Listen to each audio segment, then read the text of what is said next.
September 16, 1944. Hürtgen Forest, Germany. Private First Class Harold Fischer crouched in a foxhole 60 yards from the German tree line, watching morning light filter through pine branches heavy with September rain, listening to artillery shells explode somewhere deeper in the forest while his hands refused to stop shaking despite 4 months of infantry training that promised they would. 22 years old. Top marksman in his platoon.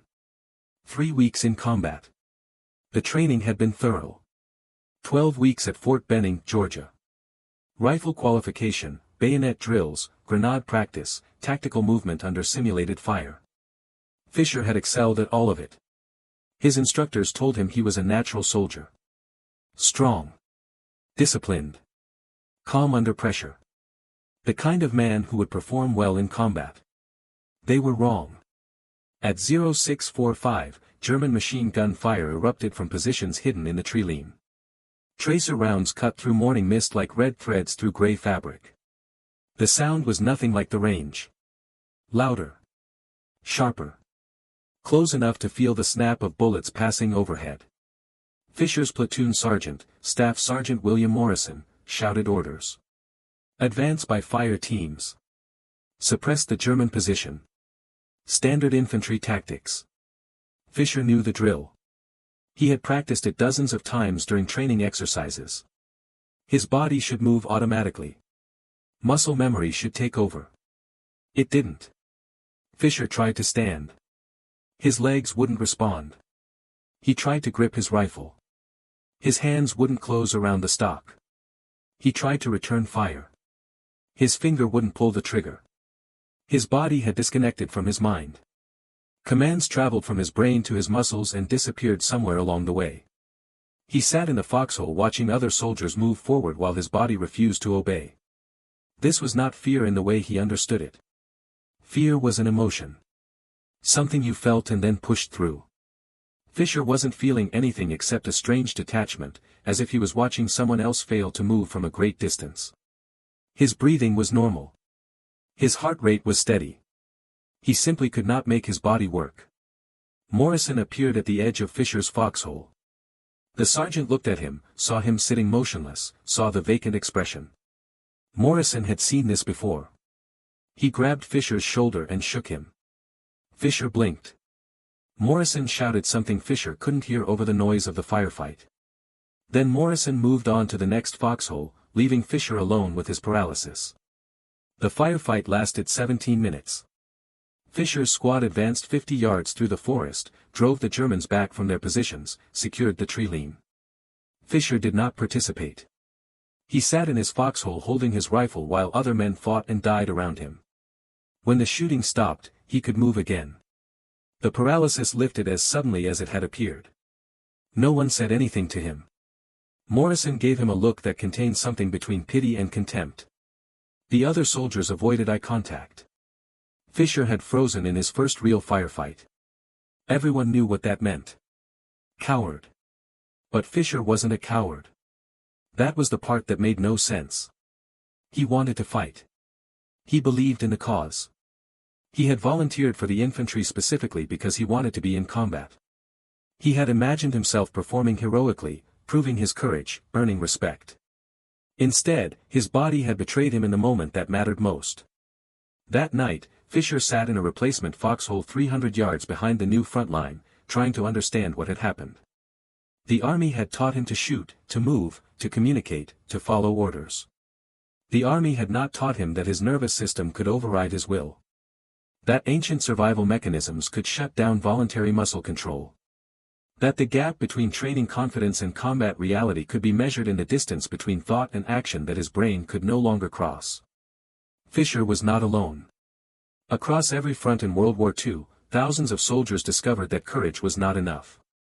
That willpower could not override neurology.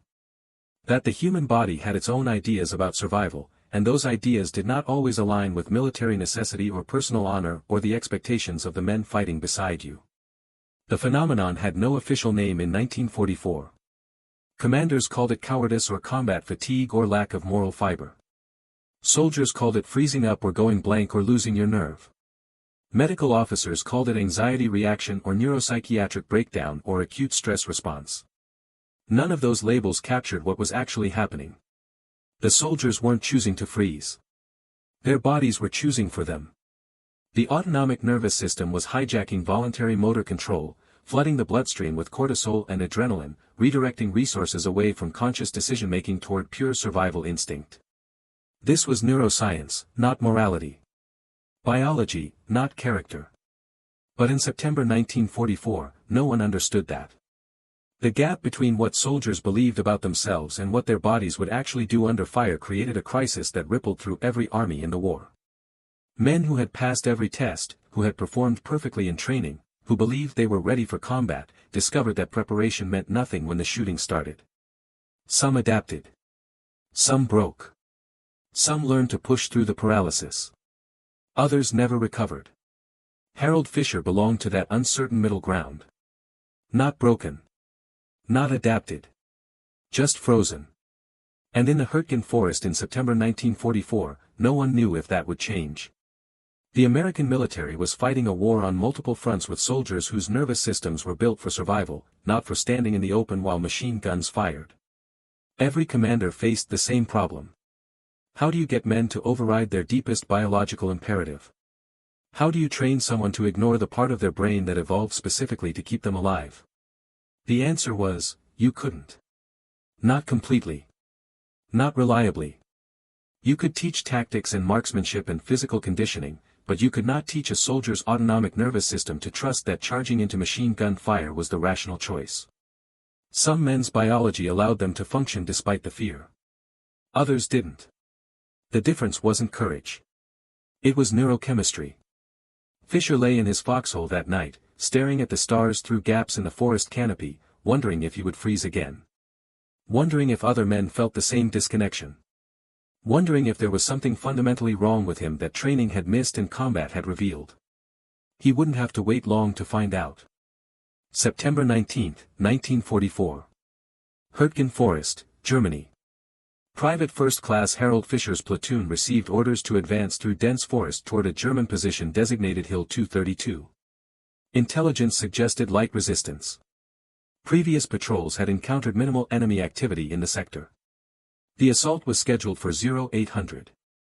At 0730, Fischer sat with his squad in a staging area behind the American lines. 8 men. All veterans of at least one firefight. Most had been in combat for weeks. They cleaned rifles, checked ammunition, made the small adjustments that infantry soldiers make before going into danger. Fischer watched them work with mechanical efficiency, their hands steady, their expressions calm. He tried to match their composure. His hands shook slightly as he loaded his rifle. The shake was barely visible, but he felt it like a tremor running through his entire body. He focused on controlling his breathing. Long inhale through the nose. Slow exhale through the mouth. The technique had worked during training exercises. It didn't work now. Staff Sergeant Morrison approached the squad. He looked at each man individually, making eye contact, gauging readiness. When he reached Fischer, he paused. Morrison's expression was unreadable.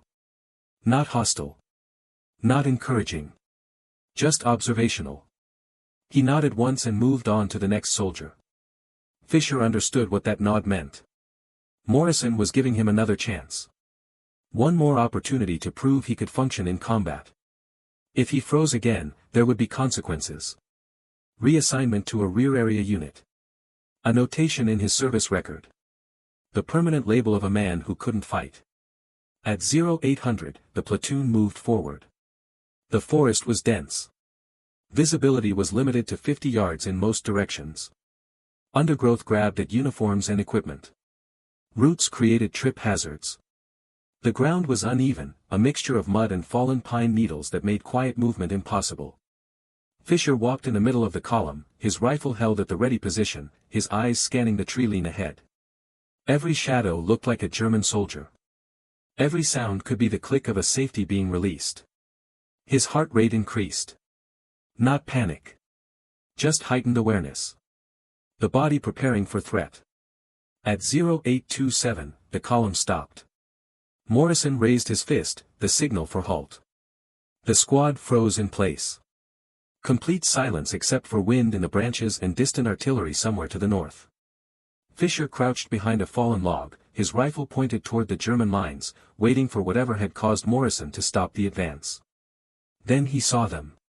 German soldiers. 6 of them. Maybe 50 yards ahead. Moving through the forest in a skirmish line, performing their own patrol. Neither side had detected the other yet. Both groups were converging on the same patch of forest from different directions. Morrison hand-signaled for the squad to take cover and prepare to engage. The soldiers moved silently into firing positions. Fischer pressed himself flat against the ground behind the log, his rifle resting on the bark, his sight picture aligned on the approaching Germans. This was the moment. He could feel it coming. The same disconnection that had paralyzed him 3 days earlier. His breathing changed without his conscious control. Short. Rapid. The hyperventilation that precedes a panic response. His hands began to shake. Not slightly this time. Visibly. The rifle barrel wavered. He tried to stop the shaking. Focused all his willpower on keeping the rifle steady. The tremor increased. His grip on the weapon loosened involuntarily. His finger found the trigger but couldn't apply pressure. The same paralysis. The same veto from his autonomic nervous system. But this time, something was different. Fischer heard breathing beside him. Slow. Controlled. He turned his head slightly and saw Private George Brennan in the next firing position. Brennan was 24 years old. 6 weeks in combat. Farm kid from Iowa. He had the same expression Fischer had seen on soldiers who functioned well under fire. Calm. Focused. Present. Brennan's hands were steady. His breathing was regular. His eyes tracked the German patrol with mechanical precision. Whatever neurological process was shutting down Fischer's motor control was not affecting Brennan. Brennan's autonomic nervous system was allowing him to function. Fischer's wasn't. Fischer watched Brennan, trying to understand the difference. They had received the same training. They were the same age. Similar backgrounds.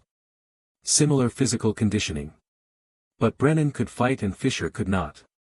The gap between them wasn't willpower or courage or moral fiber. It was something deeper. Something Fischer couldn't control. At 0829, the German patrol passed 30 yards from the American positions. Close enough to hear their voices speaking in German. Close enough to see the details of their uniforms, the mud on their boots, the tension in their movements. They were as alert as the Americans. As afraid. As human. Morrison gave the signal to fire. 7 rifles opened up simultaneously. The sound was deafening at close range. German soldiers fell. Others scattered for cover. Return fire came immediately from positions Fischer couldn't see. Bullets snapped through branches overhead. Bark exploded from trees. Fischer's rifle was still in his hands. Still pointed toward the Germans. He still could not pull the trigger. His finger rested on the trigger guard, frozen in place. His body had made its decision. Survival meant stillness. Movement meant detection. His nervous system was choosing invisibility over action. But he wasn't panicking. That was the strange part. His breathing had returned to normal. His heart rate had stabilized. He simply could not engage the enemy while other men around him fired, reloaded, adjusted their aim, fought. The paralysis was surgical. Specific. It removed only the ability to participate in violence while leaving everything else intact. The firefight lasted 4 minutes. The German patrol retreated. 2 German soldiers lay dead in the forest. 3 others were wounded and captured. The American squad suffered no casualties. It was a clean victory by infantry standards. When the shooting stopped, Fischer could move again. The paralysis lifted exactly as it had before. Morrison looked at him and knew immediately that Fischer had not fired a single shot. The sergeant's expression showed disappointment, but not surprise. He had seen this pattern before in other soldiers. Some men could fight. Others couldn't. The body decided. Fischer stood up, his rifle still loaded, and moved forward with the squad to secure the German wounded. He performed every other aspect of his duty without hesitation. He provided first aid to a German soldier with a chest wound. He helped search the dead for intelligence documents. He maintained security while other soldiers organized the prisoners. He did everything except fire his weapon at another human being. That night, Fischer tried to explain what happened to Private Brennan. They sat in adjacent foxholes during the overnight defensive position. Fischer spoke quietly in the darkness, describing the paralysis, the inability to control his own hands, the sensation of watching himself fail from outside his body. Brennan listened without judgment. When Fischer finished, Brennan was silent for a long time. Then he said something that changed Fischer's understanding completely. "I freeze too," Brennan said.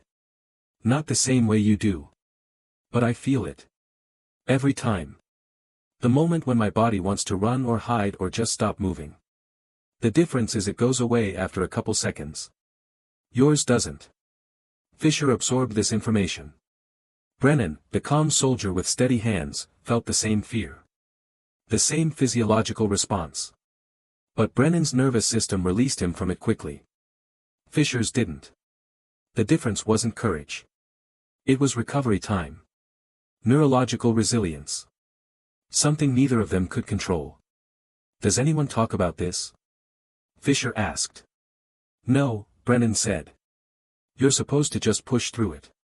If you can't, you're weak. That's what everyone believes." Fischer understood then that the problem was bigger than his personal failure. Thousands of soldiers across every front were experiencing variations of the same physiological response. Some recovered quickly. Some didn't recover at all. Some functioned despite the fear. Others froze. The military had no framework for understanding this. No doctrine for addressing it.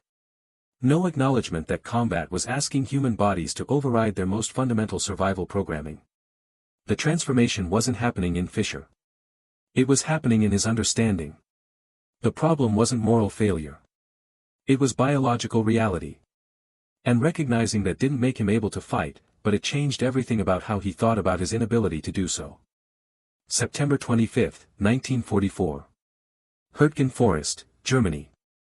Staff Sergeant William Morrison sat in a company command post reviewing Private First Class Harold Fischer's service record with Captain James Mitchell, the company commander. The command post was a reinforced dugout with timber supports and a camouflage tarp covering the entrance. Maps covered the walls. Radio equipment occupied one corner. Mitchell read through Fischer's file. Excellent marksmanship scores. High marks in tactical training. Physical fitness ratings in the superior category. Then the combat performance reports. 2 firefights. 0 rounds fired. Multiple instances of failure to engage enemy targets when ordered. "What's your assessment?" Mitchell asked Morrison. Morrison chose his words carefully. "He's not a coward, sir. He performs every other duty without hesitation. Medical aid. Perimeter security. Patrol reconnaissance when there's no contact expected. He just can't fire his weapon when the enemy is shooting back. Can he overcome it? I don't know. Maybe with time. Maybe not." Mitchell closed the file. "Transfer him to battalion supply. We need soldiers who can fight." Morrison nodded. The decision was practical. Infantry units couldn't afford to carry soldiers who couldn't engage the enemy. Every man in a rifle squad had to be capable of firing his weapon under combat conditions. Fischer wasn't. Reassignment was the logical outcome. But Morrison knew the larger implication. Fischer was one of hundreds, possibly thousands of soldiers experiencing the same problem. The army was identifying them, removing them from combat roles, reassigning them to support positions. This created a selection pressure that concentrated functional fighters in combat units while moving non-functional soldiers to the rear. It was efficient. It was also a tacit admission that training couldn't overcome neurology. That some percentage of soldiers, regardless of preparation or motivation, would never be able to function under fire. The military couldn't acknowledge this publicly. Doing so would undermine recruitment, morale, and the fundamental assumption that courage was a choice rather than a physiological capacity. Fischer received his reassignment orders on September 27. He packed his equipment and reported to Battalion Supply Depot, 3 miles behind the front lines. His new duties involved inventory management, equipment distribution, and logistics coordination. Safe. Necessary. Far from combat. The other soldiers in Fischer's former platoon reacted to his transfer with relief. Not malice. Just the practical calculation that a soldier who couldn't fire his weapon was a liability. Better for everyone that he was gone. The squad filled his position with a replacement who had proven himself in combat. The war continued. But Fischer's removal didn't solve the underlying problem. Across the European theater, similar cases were multiplying. The 28th Infantry Division alone documented 127 cases of combat paralysis between September and November 1944. The 4th Infantry Division reported 83 cases. The numbers were accumulating but not being aggregated into any coherent data set. Each division handled the problem locally. Some commanders were sympathetic, viewing paralysis as a medical condition. Others treated it as a disciplinary issue. Some soldiers were reassigned. Others were court-martialed for failure to obey orders in combat. The inconsistency reflected the military's inability to categorize what was happening. Captain Richard Sobel, a battalion medical officer with the 28th Infantry Division, began documenting patterns. Sobel had medical training from Johns Hopkins before the war. He recognized that combat paralysis resembled neurological disorders rather than psychological weakness. The sudden onset. The inability to overcome it through willpower. The spontaneous recovery when the immediate threat passed. Sobel compiled case studies from 14 soldiers in his battalion who had experienced paralysis. He found common factors. All had functioned perfectly in training. All experienced their first paralysis in their first or second combat engagement. All described the same sensation of disconnection between mind and body. All could perform other duties without difficulty. Sobel wrote a report summarizing his findings and submitted it to Division Medical Command. The report suggested that combat paralysis was a physiological response to extreme stress, not a moral failure. He recommended that affected soldiers receive medical treatment rather than disciplinary action. He proposed research into whether the response could be prevented or mitigated through specialized training. The report was filed and ignored. Division Medical Command had more pressing concerns. Treating wounded soldiers. Managing disease outbreaks. Maintaining basic sanitation in field conditions. A neurological phenomenon affecting a small percentage of soldiers didn't warrant research resources during active combat operations. Private George Brennan, Fischer's friend from the Iowa farm, continued serving in the rifle squad. Brennan functioned in combat, but he thought about Fischer frequently. Wondered if there were other soldiers like Fischer who were being labeled as cowards when they were actually experiencing something beyond their control. On October 12, Brennan's squad was advancing through a sector of the Hürtgen forest when German artillery opened up. The barrage was intense. Shells landed in a pattern that suggested the Germans had precise coordinates for American positions. Soldiers scattered for cover. Brennan dove into a shell crater. Another soldier landed beside him. Private Daniel Hayes. New replacement. Third day in combat. Hayes was hyperventilating. His eyes were unfocused. His hands were shaking violently. Brennan recognized the symptoms immediately. First time under artillery? Brennan asked. Hayes couldn't speak. He stared at Brennan without seeing him. Brennan grabbed Hayes's shoulder and shook him. No response. The paralysis had taken complete control. Hayes was conscious but not present. His body had shut down everything except basic life support. Brennan stayed with Hayes during the barrage. When the shelling stopped, Hayes could move again. Brennan helped him to his feet and reported the incident to Morrison. Morrison made a note in his field book and continued the advance. Hayes remained with the squad for now, but everyone knew he was being evaluated. Another candidate for reassignment. The pattern repeated across every front. Soldiers who froze were identified, removed, replaced. The combat units became composed of men whose neurology allowed them to function under fire. This created an illusion that effective soldiers were the norm. They weren't. They were the survivors of a biological selection process that had nothing to do with training or character. Private First Class Harold Fischer worked in the battalion supply depot through October and November. He performed his duties efficiently. He organized inventory. He distributed equipment. He coordinated with frontline units to ensure they received necessary supplies. His work was valuable. Necessary. But every day he wondered if he had failed some essential test of manhood. The shame didn't come from external judgment. It came from internal confusion. Fischer still believed he should have been able to fight. That other soldiers had overcome the same fear he felt. That his paralysis represented weakness rather than neurology. This belief persisted despite everything he had learned about the biological nature of his response. On November 18, Fischer's supply depot came under German artillery fire. Shells landed in the depot area, destroying equipment, killing 3 soldiers, wounding 7 more. Fischer found himself in the middle of the barrage with no weapon, no cover, and wounded soldiers bleeding out around him. He moved without thinking. Grabbed a wounded soldier and dragged him to shelter. Applied a tourniquet to stop arterial bleeding. Moved to the next casualty. Started chest compressions on a soldier who had stopped breathing. Worked through the entire barrage while explosions erupted around him. When the shelling stopped, Fischer had saved 2 soldiers who would have died without immediate aid. He had functioned perfectly under fire. The same neurology that paralyzed him during rifle combat allowed him to work as a medic under artillery bombardment. Different threat. Different response. Morrison heard about Fischer's actions and made another note in his field book. Fischer could function under fire. Just not in the specific context of aiming a weapon at another human and pulling the trigger. That distinction mattered, but the army had no category for it. The consequence of combat paralysis extended beyond individual soldiers.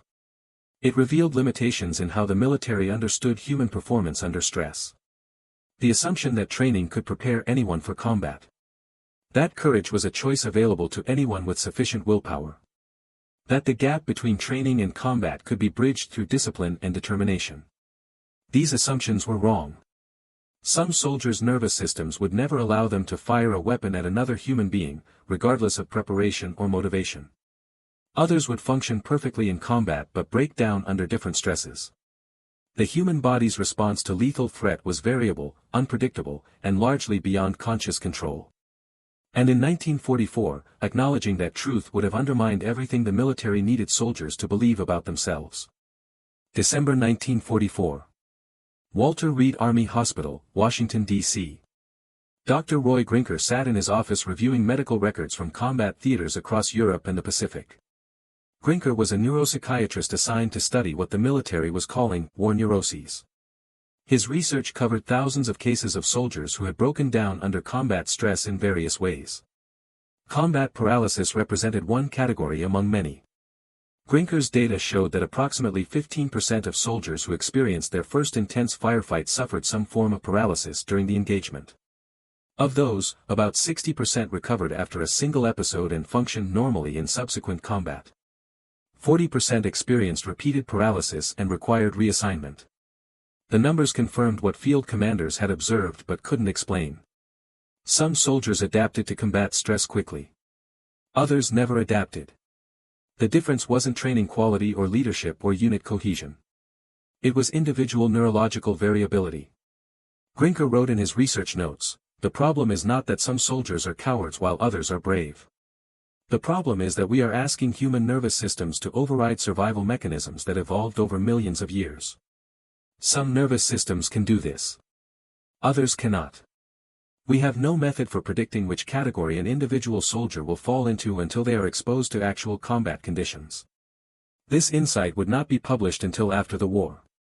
In December 1944, it remained classified information that contradicted public messaging about military readiness and soldier capability. Private First Class Harold Fischer spent Christmas 1944 at the battalion supply depot, 3 miles behind the lines in the Ardennes forest. The Battle of the Bulge had begun on December 16. German forces had broken through American positions and were driving westward in a desperate counteroffensive. Fischer's supply depot was evacuated on December 17 as German spearheads approached. Fischer helped load trucks with equipment and ammunition. He worked for 26 hours straight, moving supplies while combat units retreated past the depot in disarray. On December 19, Fischer's truck convoy was ambushed by a German patrol. Machine gun fire raked the vehicles. The convoy commander ordered everyone to take defensive positions and return fire. Fischer grabbed his rifle and took cover behind a truck. The paralysis came immediately. Fischer couldn't fire. His finger wouldn't pull the trigger. The same veto from his autonomic nervous system. But this time, he didn't feel shame. He understood what was happening. His body was making a choice his mind couldn't override. Instead of fighting his paralysis, Fischer worked with it. He moved to where wounded soldiers were sheltering and began providing medical aid. He treated a truck driver with a bullet wound through the shoulder. He applied a tourniquet to a soldier who had lost part of his leg to machine gun fire. He worked through the entire engagement while bullets snapped overhead. The German patrol withdrew after 15 minutes. Fischer had saved 3 soldiers during the firefight. He hadn't fired a shot, but he had been present, functional, and effective in a different capacity. Staff Sergeant Morrison, who happened to be with the convoy, watched Fischer work. Morrison's understanding had evolved. He no longer saw Fischer's paralysis as a failure. He saw it as a neurological reality that made Fischer unsuitable for combat infantry but highly effective as a combat medic. Morrison submitted a recommendation that Fischer be formally reassigned to the medical corps. The recommendation was approved. Fischer became a combat medic with the 28th Infantry Division. He served through the Battle of the Bulge, the Rhine crossing, and the final push into Germany. He never fired his weapon. He saved dozens of soldiers who would have died without immediate medical intervention. Fischer discovered that his paralysis was specific. He couldn't pull a trigger in combat, but he could function under fire in every other capacity. His nervous system wasn't broken. It was particular. It made choices he couldn't consciously control, and learning to work within those limitations made him effective rather than useless. After the war, Fischer returned to civilian life in Pennsylvania. He became a nurse. The same neurology that prevented him from fighting made him excellent at emergency medical care. He could remain calm during crises when other people panicked. His autonomic nervous system, which had seemed like a disability during combat, became an asset in civilian healthcare. Fischer lived until 1998. He rarely spoke about the war. When he did, he described his experience of paralysis without shame. He had learned that courage wasn't the absence of fear or the ability to override survival instinct. Courage was continuing to serve despite limitations you couldn't control.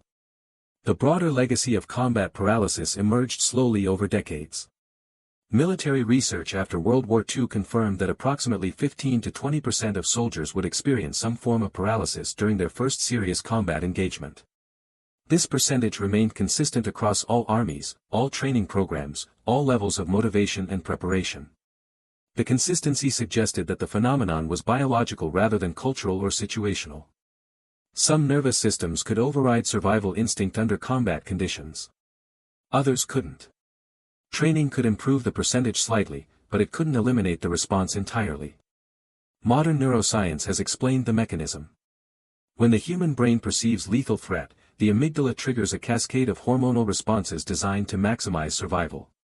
These responses include flooding the bloodstream with cortisol and adrenaline, redirecting blood flow away from higher brain functions toward muscles needed for fight or flight, and in some cases, freezing all voluntary muscle movement.